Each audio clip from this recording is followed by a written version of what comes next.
Queridos irmãos, que Jesus possa abençoar o coração de todos os que aqui nos encontramos, mas que a providência e a misericórdia divina também possa alcançar o coração daqueles que costumeiramente estariam conosco nesta noite, mas que por razões diversas, muitas vezes não conhecidas de cada um de nós, se encontram necessitados, que onde quer que eles estejam, possam ser alcançados pela mesma paz, pelo mesmo recurso, pelo mesmo amparo que a espiritualidade nos envolve nesta noite abençoada. E que nós possamos ter paz ante as provas e as expiações que acabam resultando nas aflições da nossa vida. Foi essa a recomendação de Jesus, que tivéssemos paz. Nosso irmão Gilberto diz agora há pouco, que a paz do Cristo possa alcançar o coração de cada um de nós.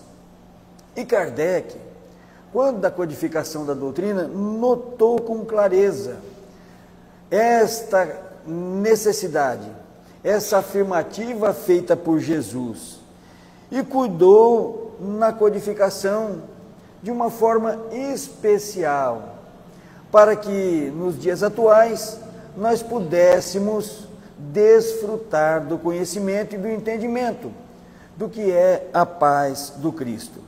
Sendo o Consolador prometido por Jesus, a doutrina espírita, então, dá uma especial atenção àquilo que nós podemos chamar das aflições humanas, aquelas que campeiam no dia a dia. Porque Kardec vai identificar as aflições como sendo um dos grandes problemas da humanidade. Todos nós as temos. Quem dos que estamos vivendo no planeta Terra não temos as nossas aflições? Temos aquelas que destroçam o coração, temos aquelas que destroem o nosso ânimo, temos aquelas que acabam com a nossa coragem, com a nossa confiança, com a nossa esperança. Então Kardec, cumprindo o papel de trazer a mensagem cristã de forma consoladora para os nossos corações, vai colocar um capítulo inteiro para tratar desse assunto em o Evangelho segundo o Espiritismo.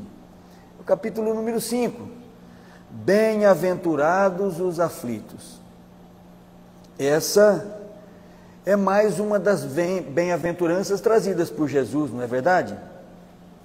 Pois bem, Jesus, na bem-aventurança, nunca disse bem-aventurados os aflitos. Nós vamos encontrar nas bem-aventuranças, bem-aventurados os pobres de espíritos. Nós vamos encontrar bem-aventurados os mansos. Nós vamos encontrar bem-aventurados os pacíficos, os misericordiosos, os que choram. São 11 bem-aventuranças que Jesus traz para os nossos corações.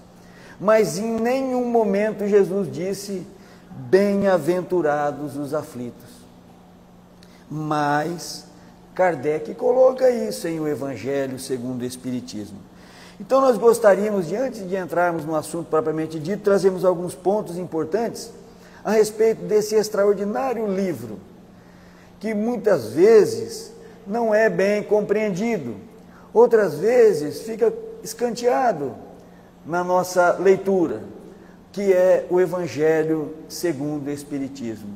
Livro extraordinário, que vem patentear a doutrina espírita como sendo uma doutrina genuinamente cristã. Nos dias atuais, 2025, ainda existe confusão acerca da doutrina espírita. Muitas vezes as pessoas confundem o espiritismo com outras crenças, com outras seitas espiritualistas, única e exclusivamente porque a doutrina espírita tem como base a comunicação entre os dois planos. Como as outras também comunicam, confundem. Mas o Espiritismo é genuinamente cristão. Tem como base fundamental o cristianismo, a mensagem deixada por Jesus. Nesse livro, nós vamos ver uma curiosidade diferentes.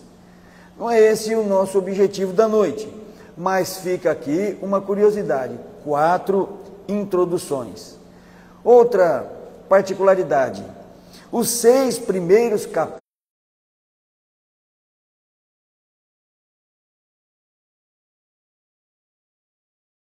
não desautoriza Moisés. Por isso que o capítulo 1 tem como título "Não vim destruir a lei". Jesus não veio destruir, nem contradizer, nem combater Moisés. Muito pelo contrário, ele vem ratificar aquilo que Moisés disse. Moisés deixa 5 livros como sendo a lei. Está lá Gênesis, Êxodo, Levítico, Números e Deuteronômio. São esses 5 livros. E nós vamos ver que Jesus realmente apenas ratificou aquilo que Moisés estava dizendo, na sua maior parte, quando alguém lhe indaga, um doutor da lei, o que eu devo fazer para alcançar o reino dos céus? E se a gente notar, Jesus não responde. Jesus devolve a pergunta para aquele homem. Nós já falamos sobre isso aqui uma vez. Jesus pergunta: está escrito na lei?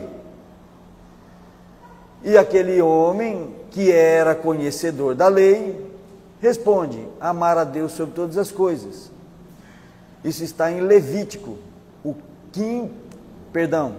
está em Deuteronômio, o 5º livro da lei de Moisés. E ao próximo como a si mesmo, está em Levítico, o 3º livro de Moisés. Então Jesus diz a ele assim: faz isso e terás o reino dos céus. Então a gente diz muitas vezes hoje, né? Jesus nos ensinou a amar a Deus sobre todas as coisas e ao próximo como a nós mesmos.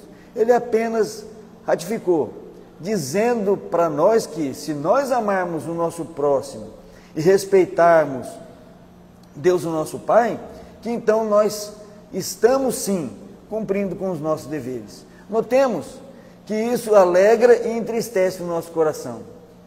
Alegra-nos porque é uma mensagem genuína que Jesus coloca como sendo importante, mas ela é uma mensagem do Velho Testamento ainda, e nós temos dificuldade. Nessa questão, ele vai dizer, quase nos instantes finais da sua passagem pela terra: um novo mandamento vos deixo, um novo mandamento vos dou. Então nessa hora ele é enfático, é novo, que nos amássemos uns aos outros como Ele nos amou e como Ele nos ama até hoje. O amor do Cristo é diferente, Ele é desinteressado. Então, a doutrina espírita também não vem destruir a lei, porque ela vem apenas ratificar aquilo que Jesus disse e acrescentar de forma mais clara e lúcida para o nosso entendimento aquilo que Jesus já tinha dito, aquilo que ele já havia anunciado. Então nós vamos ver que o Espiritismo lembra Jesus e esclarece muita coisa que nós não prestamos atenção. Por isso que o Evangelho, que é a porta do cristianismo, dentro da doutrina espírita, vai colocar esses conceitos doutrinários em aderência com Jesus.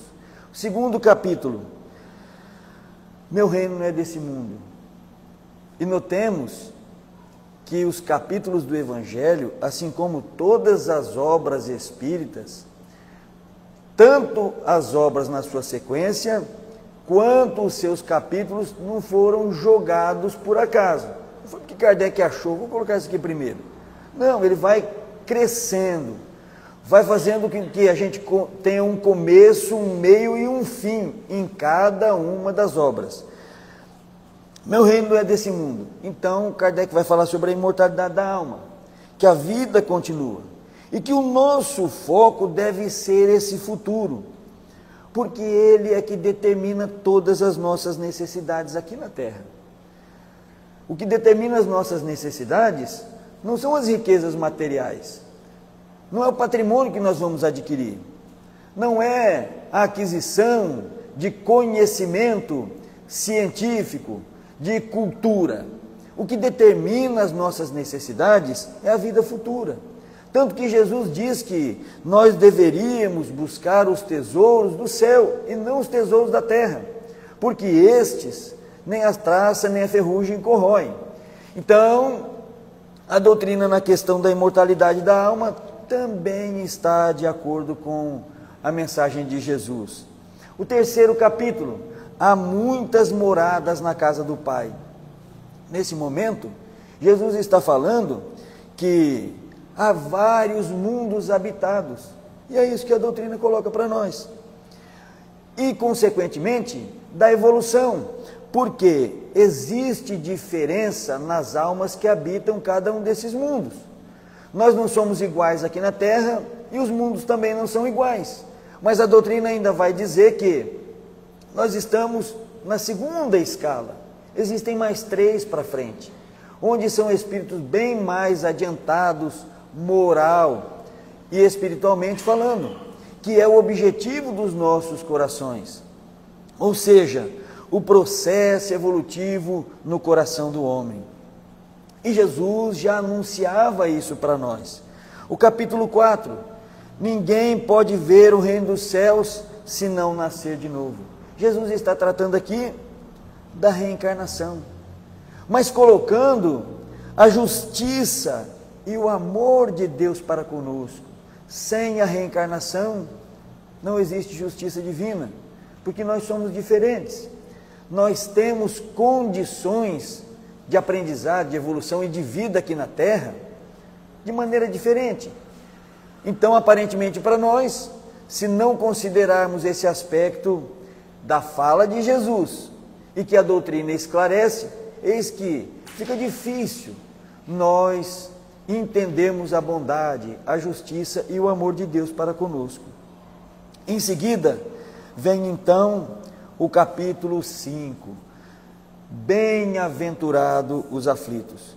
Esse capítulo é o maior capítulo do Evangelho segundo o Espiritismo, e talvez ele seja o maior justamente por se tratar do maior problema da humanidade, as aflições e as dores.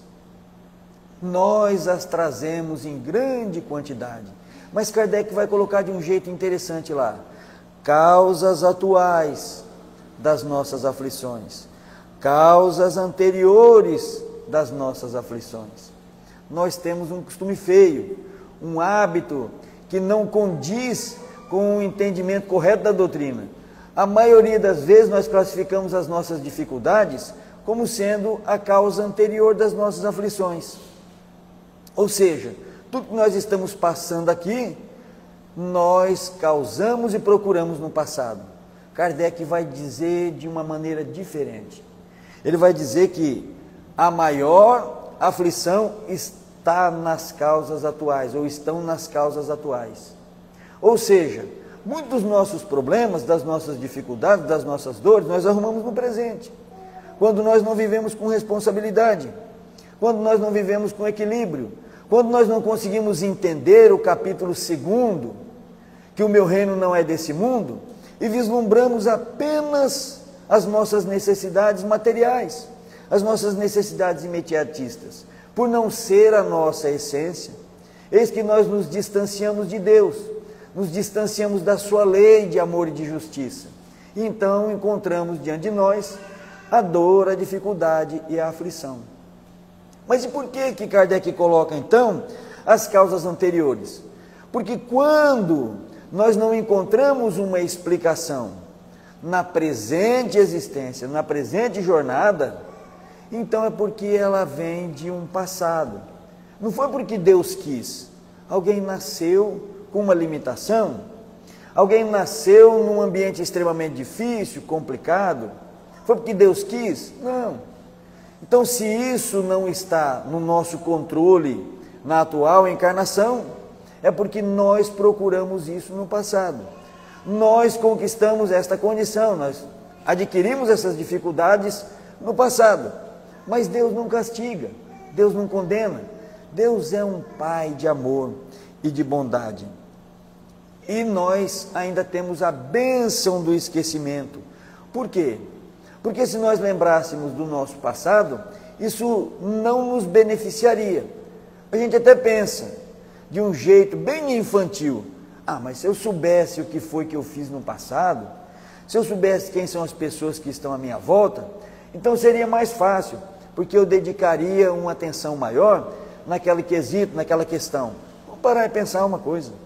Se alguém ontem nos feriu, nos machucou, nos magoou, e a nossa inferioridade, de uma maneira natural, ficou machucada, machucando o nosso caráter, o nosso ego, quando a gente se aproxima daquela pessoa, a gente tem vontade de envolvê-la num carinho e num amor incondicional?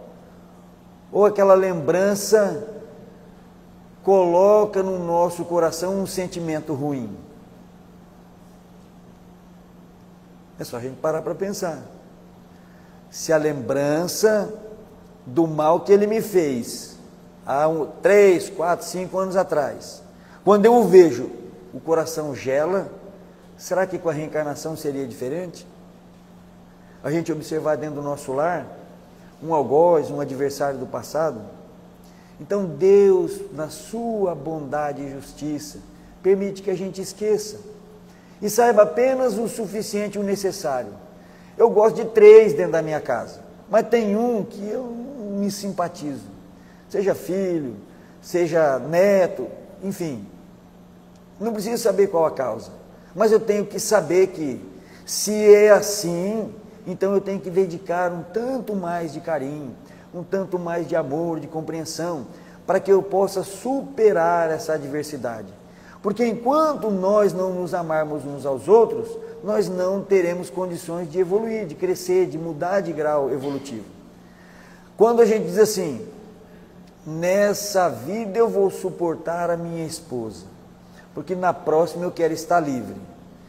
E a esposa diz assim, nessa vida eu quero suportar esse infeliz do meu marido, porque na próxima eu não quero estar com ele.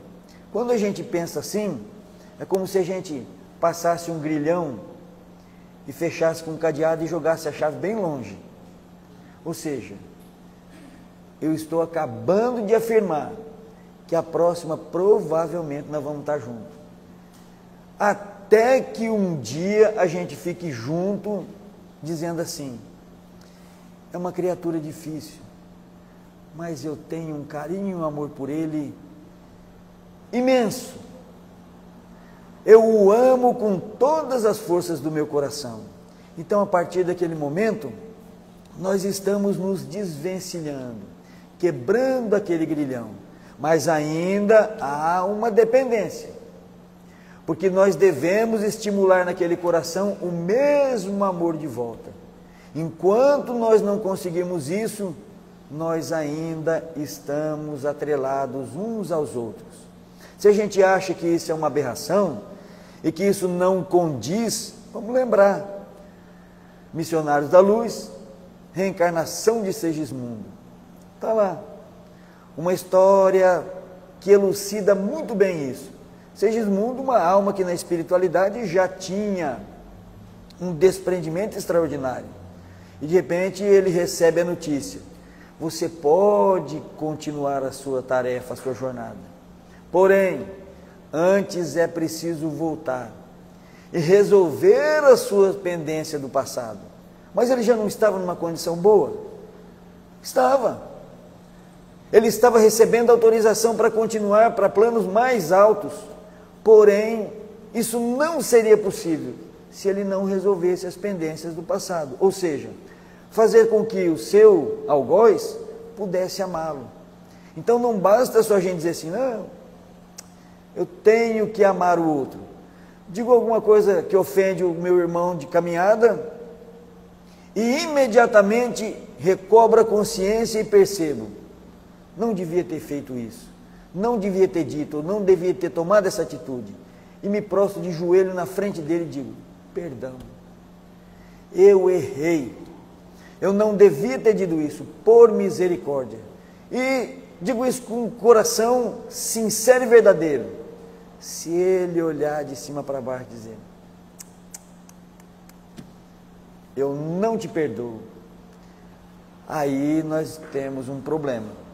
Por isso que Jesus dizia, é melhor eu ser ofendido do que eu ofender. Se alguém me ofende e eu continuo com o coração tranquilo e sereno, a liberdade é minha.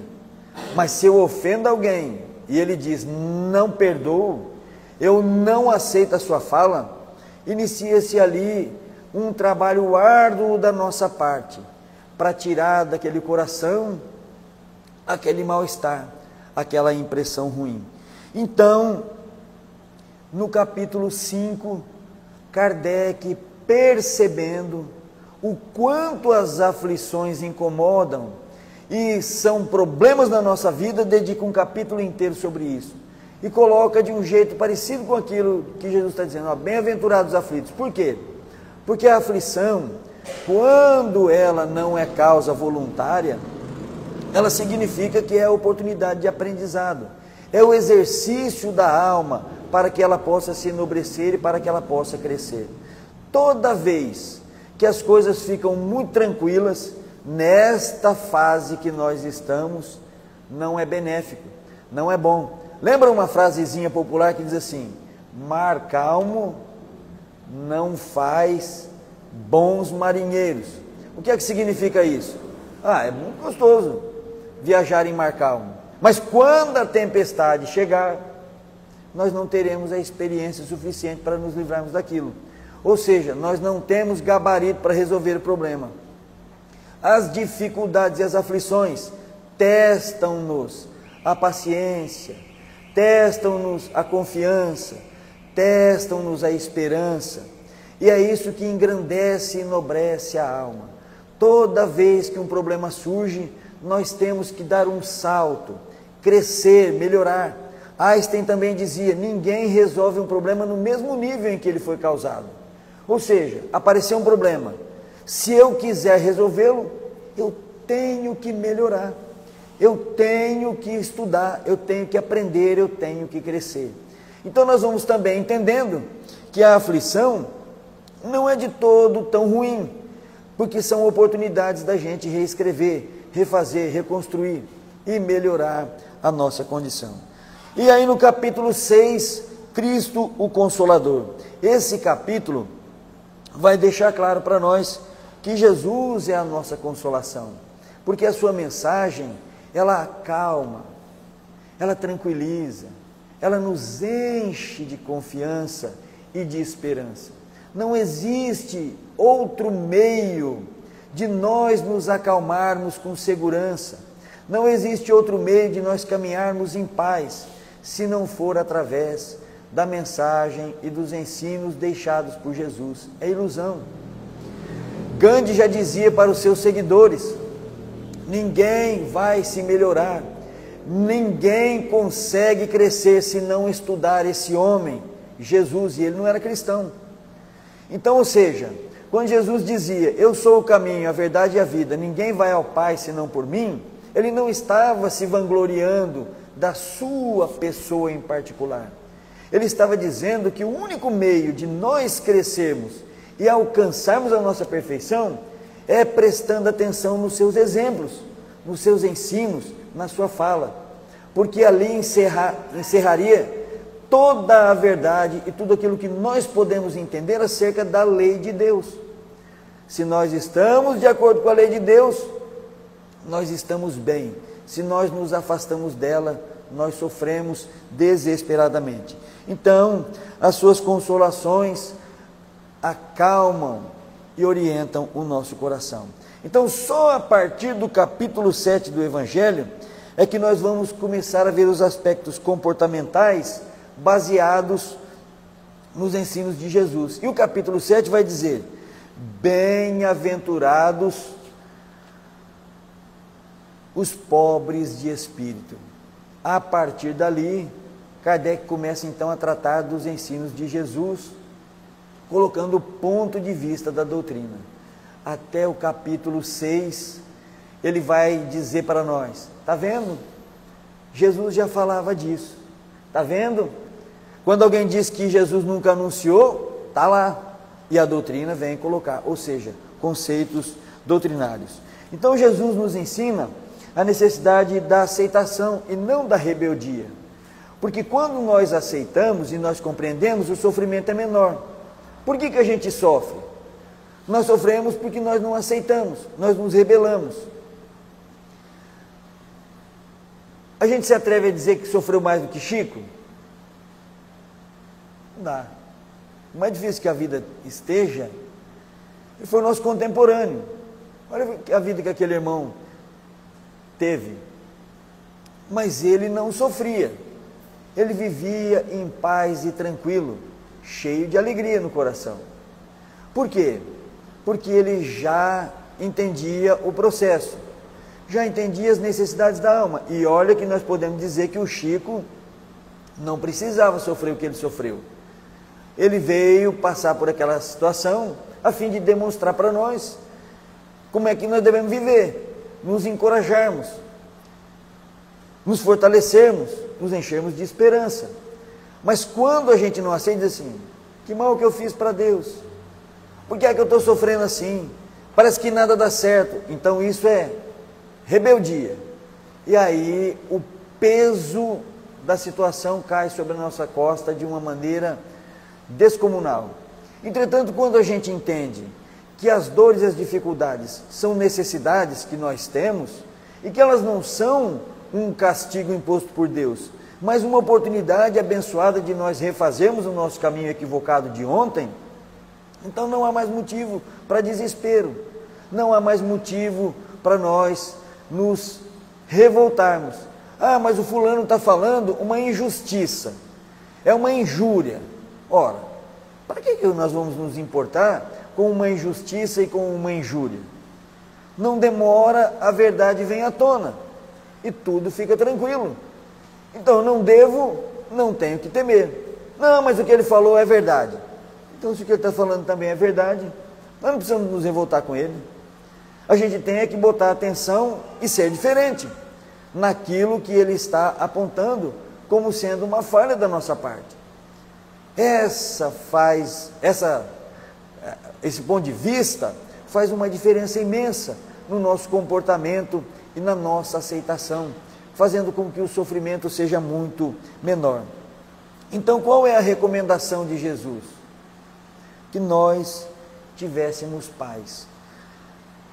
Evangelho de João, capítulo 20, no versículo 21, nós vamos encontrar lá o evangelista dizendo assim: disse-lhes, pois, Jesus outra vez: paz seja convosco.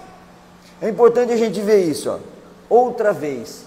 Então Jesus diz outra vez: paz seja convosco. Essa passagem, ela se dá no domingo, logo depois daquela infeliz e fatídica sexta-feira da crucificação do nosso Mestre e Senhor Jesus.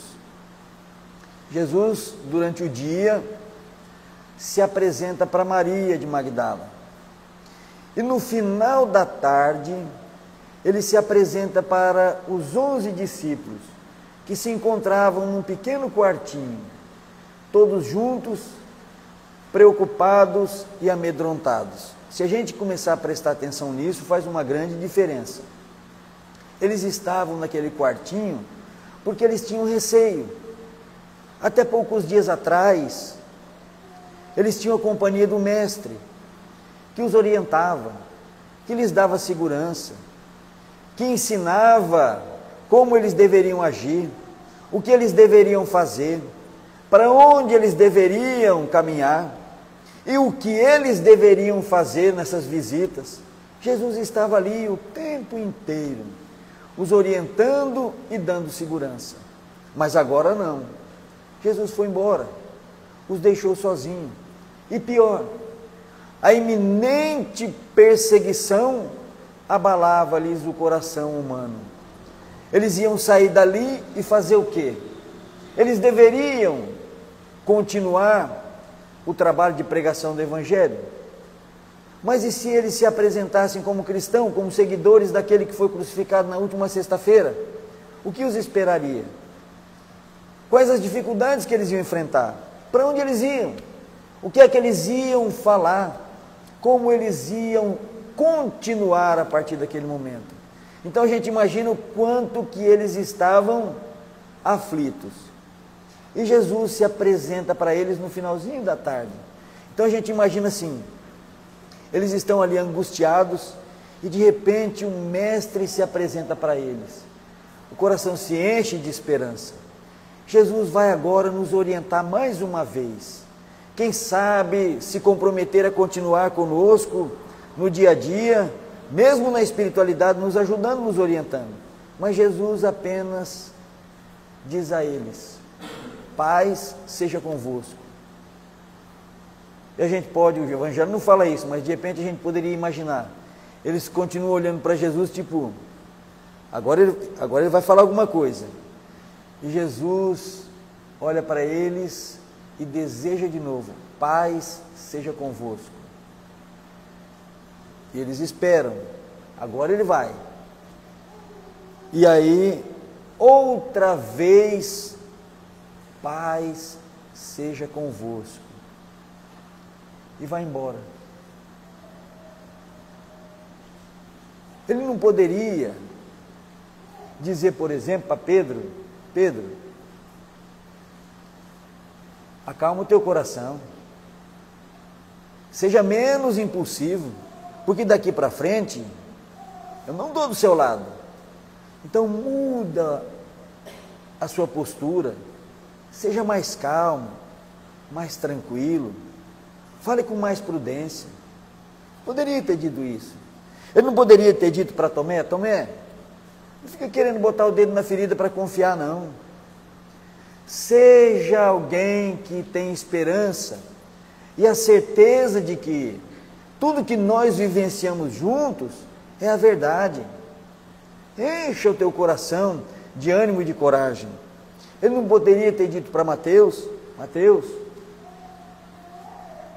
seja mais receptivo, seja alguém capaz de envolver os outros de uma maneira diferente.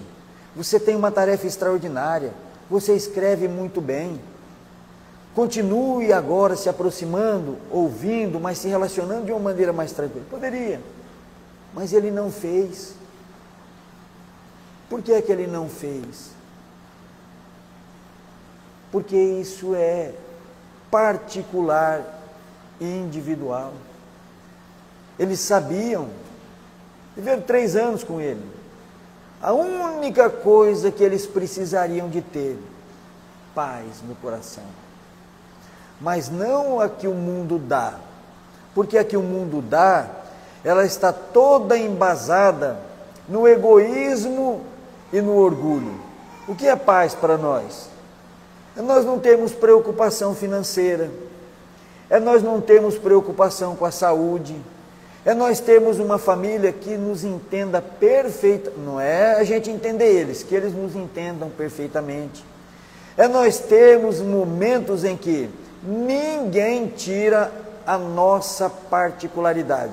Eu vou deitar numa rede, num local onde o vento e a brisa é suave, refrescante, e me deliciar naquele momento egoísta, só meu, sem que ninguém me incomode. É isso que a gente pensa de paz. Mas e a paz de Jesus? É assim? Não. A paz de Jesus a gente conquista no meio da tormenta, no meio do furacão, porque foi esse o exemplo que ele deu. Jesus tinha um momento particular. Vamos parar para pensar. Eu tinha um momento íntimo de dizer assim: agora esse momento é meu, vou fazer uma prece. Nem para fazer uma prece ele tinha sossego. Vivia rodeado de pessoas, mas não eram pessoas que gostavam dele e que queriam apenas ouvir a sua mensagem de paz e de serenidade. Não, eles estavam ali atormentados e implorando por um socorro, por uma ajuda. E algo que competia apenas a eles, mas eles não faziam. Quem eram aquelas pessoas? Nós hoje. Vamos pensar, quando a gente faz uma prece, nós não enchemos os benfeitores, a providência divina, Jesus, com as nossas petições, muitas vezes mirabolantes e descabidas, coisas que não tem nada a ver. A gente pede saúde, mas como se Deus tivesse imposto um castigo por vontade própria, que a enfermidade deveria assolar os nossos corações. Nós pedimos sucesso no trabalho, nós pedimos sucesso, nós pedimos e pedimos e pedimos, e a nossa gratidão muitas vezes é tão pequena. Nós não nos lembramos de agradecer a Deus por nada. E o espírita, que tem conhecimento e entendimento disso, deveria agradecer até mesmo a aflição que muitas vezes alcança-lhe o coração.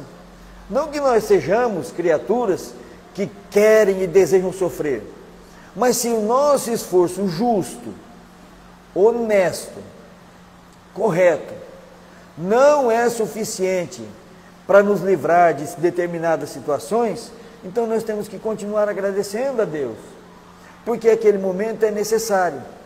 Ah, mas isso é meio bizarro, Evair, isso é meio difícil. Então vamos lá. Nós não temos um espírito protetor? Ele está designado para cuidar dos nossos corações e nos livrar de determinadas situações difíceis. Junto com esse espírito protetor, nós temos Jesus, que é o nosso mestre, o nosso Senhor, que nos guia em segurança. Nós temos Deus, que é um Pai de amor e de bondade. Então vamos ficar só nesses três. Eles estão vendo a nossa aflição? Estão. Estão percebendo o nosso esforço? Estão. Estão ouvindo a nossa súplica? Estão.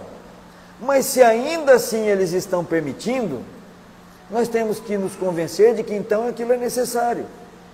Então não tem nada de errado, está tudo certo. Mas a dor é imensa. Nós podemos chorar, nós podemos sentir a força de desfalecer, isso faz parte da criatura humana, mas jamais nos revoltarmos, jamais nos desesperarmos ou nos rebelarmos. Nós ainda temos que pedir: Senhor, então uma coisa apenas te peço, dá-me força, dá-me entendimento e sabedoria, para que eu possa superar esse momento tão duro e difícil, que é necessário para o meu coração, de forma digna e justa, sem arrumar complicações maiores para a minha vida, porque eu estou empenhado, e sei que o Senhor ora por mim, existe um benfeitor do meu lado, e se nada é feito para aliviar a minha dor, é porque ela é necessária. Eu posso não entender, não consigo entender, mas não vou me revoltar, não vou me desequilibrar, porque está tudo certo. Obrigado, Senhor, pela oportunidade de me testar, porque eu sei que é um momento abençoado de me livrar de situações mais difíceis e complicadas. Então, quando Jesus apenas deseja a paz, Ele pede que nós possamos confiar. Quantas vezes nós espíritas questionamos a providência, a espiritualidade? Por que eles não vêm resolver os nossos problemas? Nós estamos saindo de uma pandemia. Por que esses espíritos não vieram, não orientaram com o remédio certo? Por que não trouxeram a vacina? Por que não trazem descobertas científicas que facilitem a vida no planeta Terra? Por que é que eles não tiram e não ajudam o coração do homem, evitando as guerras, os conflitos, a iminência de conflitos maiores que envolvam a humanidade inteira? Por que eles não fazem isso? Porque isso é nosso, é exclusivamente nosso. Qual que é a nossa maior desventura? Temos nascido na terra. Isso é triste. Nós nascemos na terra, um planeta de expiação e de provas. Por que é triste? Porque escancara a nossa condição espiritual. Espíritos imperfeitos, que estamos ainda lá no começo da nossa trajetória, extremamente necessitados. Mas nascer na terra é a nossa maior alegria, porque é a prova da bondade e da justiça de Deus para conosco, nos oferecendo um planeta extraordinário para suprir as nossas necessidades de espíritos em aprendizado e crescimento. Então, as dores que campeiam a nossa vida faz parte do mundo em que nós habitamos. Nós nascemos na terra, então nós estamos sujeitos a tudo aquilo que a terra oferece de problema. Ah, mas se eu quebrei a perna, é porque isso estava lá no meu plano reencarnatório? Talvez não. Eu não tinha nada disso. Mas eu me distraí. E quando um espírito disse, tira a perna daí, eu não tirei. E uma madeira caiu em cima da minha perna e eu quebrei. Ah, o fulano desencarnou, vítima de um projétil, uma bala perdida. Ah, mas estava escrito isso lá no meu projeto reencarnatório? Talvez não. Lembra no livro dos Espíritos? Se alguém puxar o gatilho de uma arma numa direção e esse projétil sair, a espiritualidade não tem como desviar o projétil. Não tem. Está lá no livro dos Espíritos. Me fala qual a pergunta. O que eles podem fazer? Revair, dá um passo para frente, dá um passo para frente. Eu posso ou não ouvir. Se eu não ouvir, eis que vou ser atingido. E aí, o que aconteceu? Perdemos essa. Vamos ter que esperar uma outra. Faz parte do mundo em que nós participamos.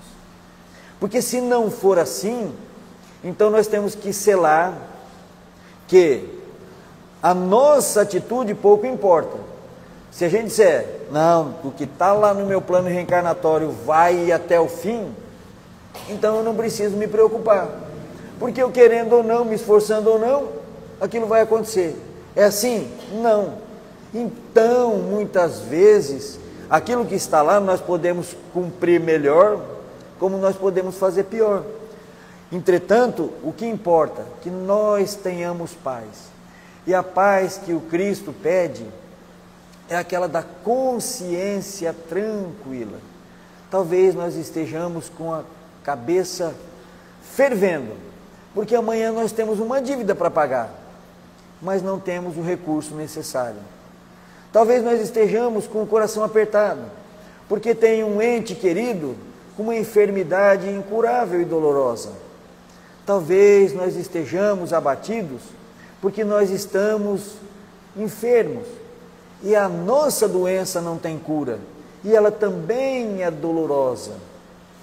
Mas nós vamos estar com o coração em paz, porque nós fizemos o melhor até aqui, tudo dentro daquilo que o Evangelho pede, dentro dos princípios e do caráter do bem, do amor e da fraternidade. Nós vamos colocar a cabeça no travesseiro, e se nós não dormirmos, não será porque nós estamos preocupados por lesarmos, por termos feito algo ilícito. Talvez aquela preocupação tire o nosso sono, mas ainda assim nós estaremos tranquilos, porque nós fizemos o melhor.